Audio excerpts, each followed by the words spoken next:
महाराज पाराशर मुनि कह रहे हैं ना भी भैया जल्दी से नौका इधर लेकर आओ, और ये समय हमारा बड़ा ही कीमती, बड़ा ही मूल्यवान, इस समय में मुझे अवश्य ही कहाँ पहुँचना है, अपने आश्रम को। इस प्रकार से आवाज लगी। और इधर घटना कौन सी घटी, वही मछोंदरी 7 वर्ष की लड़की अपने पिता के लिए भोजन को तैयार किया, इधर लेकर के आई। और समय कैसा था, एक निवाला मुख के अंदर, और इतने में ही पाराशर मुनि ने आवाज लगाई। और जैसे निवाला मुख के अंदर गया तो इधर जब आवाज लगाई और कहते हैं क्या कि थाली पर से जो उठे होए अन्न उपहास, यही सोच कर मछुआरा गयो नन्नों का पास। इधर थाली सामने, अन्न महाराज सामने रखे हुए, एक निवाला मुख के अंदर, इतने में आवाज लगाई। तो जब आवाज लगाई तो विचार करने लगा, अब क्या करूं, अरे अब अगर थाली को छोड़ करके जाता हूं तो अन्न महाराज का श्राप लग रहा, और यदि नहीं जा रहा हूं तो पाराशर मुनि इतने ज्ञानी, तपस्वी, तेजस्वी अभी श्राप दे डालेंगे। अब वो तो दुविधा में पड़ गया। और इधर जैसे चिंतित अपने पिता को देखा, किसने, उस लड़की मछोंदरी ने, तो हाथ जोड़ करके निवेदन करने लगे, पिताजी यदि आपकी आज्ञा हो तो मैं जाऊं। कहा, ऋषिराज को इस पार से उस पार लगाने के लिए। तो कहा, बेटी तू इतनी छोटी है, बल्ली को कैसे खे पाएगी, नौका को कैसे चला पाएगी, इसलिए तू मत जा। तो कहा, नहीं पिताजी आप आदेश दे, और यदि आप आदेश नहीं देंगे तो पाराशर मुनि अभी श्राप दे डालेंगे। तो तुरंत ही कहा, ठीक है बेटी, जब तेरी यही इच्छा है तो जा, मैं आशीर्वाद दे रहा हूँ, आदेश दे रहा हूँ। प्रणाम किया चरणों में और इधर चल पड़ी। कहा, मुनिराज के पास कि पहुंची तुरंत मुनि के तीरा।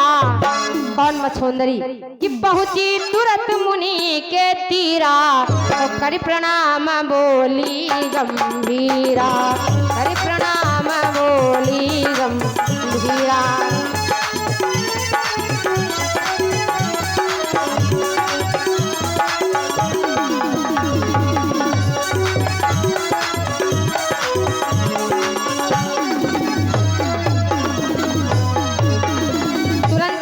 के पास पहुंची और कहने लगी, महाराज मेरा प्रणाम आपके चरणों में स्वीकार हो, काय मस्त कल्याण हो।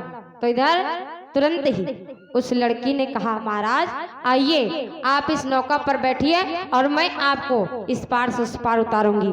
कि आओ बैठो इस नौका पर, कि आओ बैठो इस नौका पर, हे मुनिवर तुमको पार करूं, कर दूं उस पार, अरे मुनिवर कर दूं उस पार, अरे मुनिवर जहाँ जल्दी तुमको जाना है, कर दूं उस पार, अरे मुनिवर।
जिसकी उसकी रेखा को आओ बैठो इस नौका पर, हे मुनिवर तुमको पार करूं कर दूं उस पार।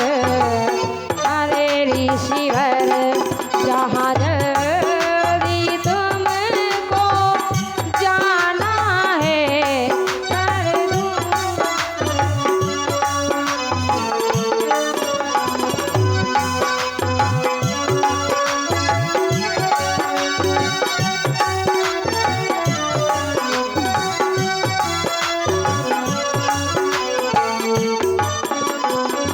आज इस प्रकार से उस लड़की ने कहा कि हे मुनिराज, अति शीघ्र ही आवें, इस आप नौका पर बैठें और मैं इस नौका को खींच करके इस पार से उस पार लेकर के जाऊंगी। अरे जैसे ही मुनिराज ने इतनी वाणी को सुना, सटाक से नौका पर बैठे और इधर नौका को जब चलाने लगी वो लड़की, कितनी बरस की, 7 बरस की, जब खेने लगी तब महाराज ने उसकी मस्तिष्क की रेखाओं पर दृष्टि डाली और जब दृष्टि डाली तो देखते क्या है, अरे इसके और मेरे संयोग से इसके द्वारा इतना बलवीर पुत्र होगा, इतना ज्ञानी पुत्र होगा जो इस संसार में अपना यश फैलाएगा, कीर्ति फैलाएगा और इस सारे संसार का कल्याण करेगा। इस प्रकार से जैसे ही आज पाराशर मुनि ने दृष्टि को डाला तो तुरंत ही उस लड़की से कहा कि हे देवी, और जैसे ही देवी का शब्द उस लड़की से उच्चारित किया पाराशर मुनि ने, तो मछोंदरी ने कहा बाबा, अरे आपको मैं देवी दिखाई पड़ रही हूँ, मैं तो एक लड़की हूँ, कन्या हूँ।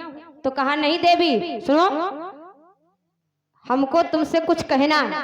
तो कहा क्या कहना? कहा सुनिए कि मुझको कर अर्पण रतिदान, कि मुझको कर अर्पण रतिदान, यह मूल्यवान है फकत समय।